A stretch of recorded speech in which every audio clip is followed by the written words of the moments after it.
अचानक एक बड़ी भीड़ यहूदा के साथ भागने लगी। यीशु ने मज़ाहमत ना की, लेकिन पतरस ने एक सिपाही का कान तलवार से उड़ा लिया। खामोशी से यीशु ने उसके कान को छुआ और उसे शिफा दी। यीशु जानता था कि उसकी ये गिरफ्तारी खुदा के मंसूबे का हिस्सा है।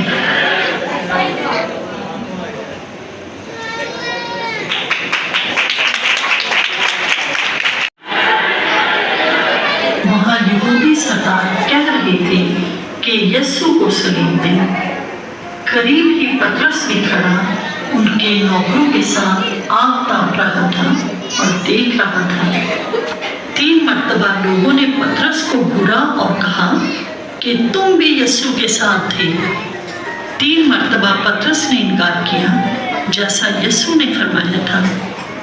इससे बढ़कर पतरस ने तो लानत भी की और कसम भी खाई थी। तब ही ऊंट ने बांग दी।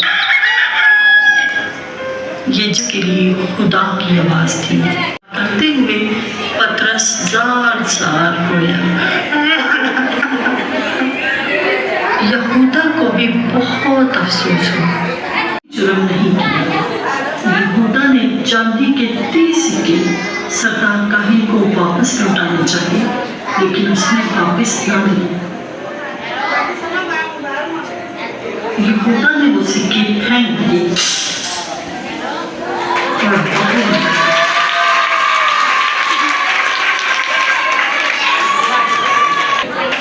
उसके पास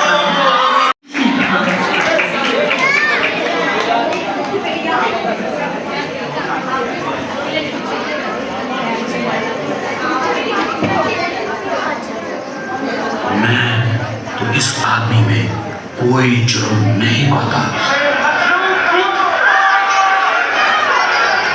लेकिन हजूम चिल्लाता था, इसे सलीब दे, इसे सलीब दे। आखिरकार पिलातुस उनकी बात मान ही गया और यीशु को सलीब पर मौत की सजा का हुक्म सुनाया।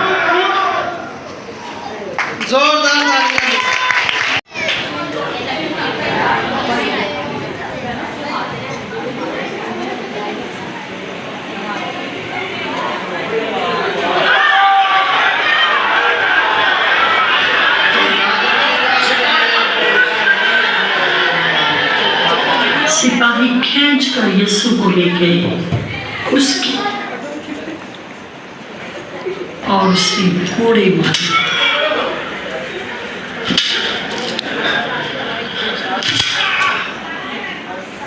और सालमों ने कांटों का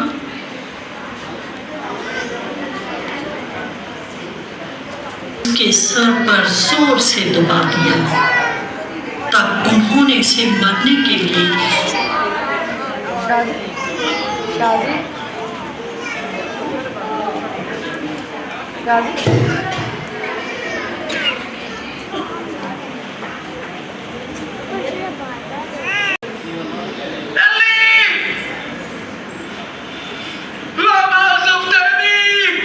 यीशु हमेशा से ही जानता था कि ऐसे ही मरेगा। वो जानता था कि वो गुनाहगारों के गुनाहों की माफी के लिए अपनी जान देगा और उनकी खातिर जो उस पर अपना भरोसा रखते हैं। यीशु के साथ 2 मुजरमों को भी सलीब दी गई। एक यीशु पर ईमान लाया और आसमान पर गया, जबकि दूसरा ईमान ना लाया। घंटों वसीयत के बाद यीशु ने कहा,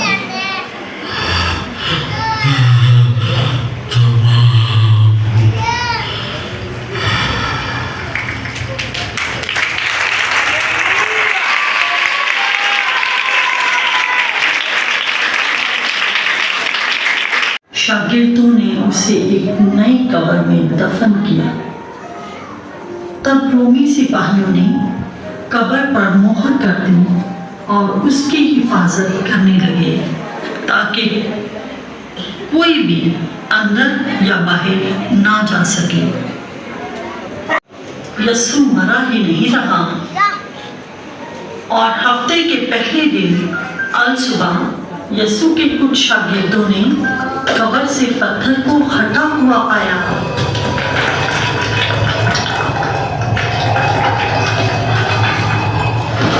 जब उन्होंने अंदर देखा तो यीशु वहां नहीं था। एक औरत कब्र पर खड़ी रो रही थी। यीशु उस पर जाहिर हुआ। वो बड़ी खुशी से वापस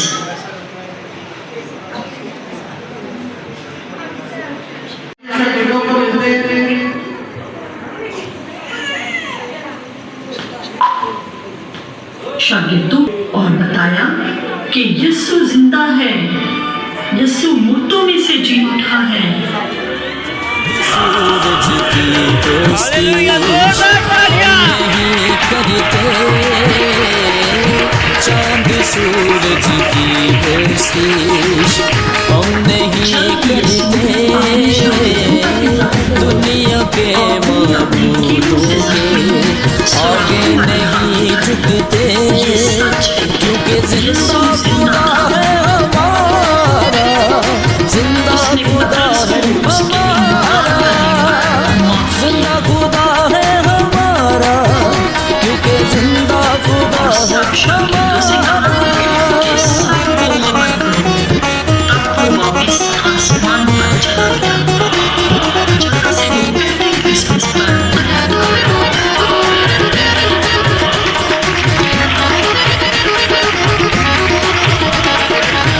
खुशखबरी फैलाएंगे, तुम्हें बढ़ते जाएंगे, खुशखबरी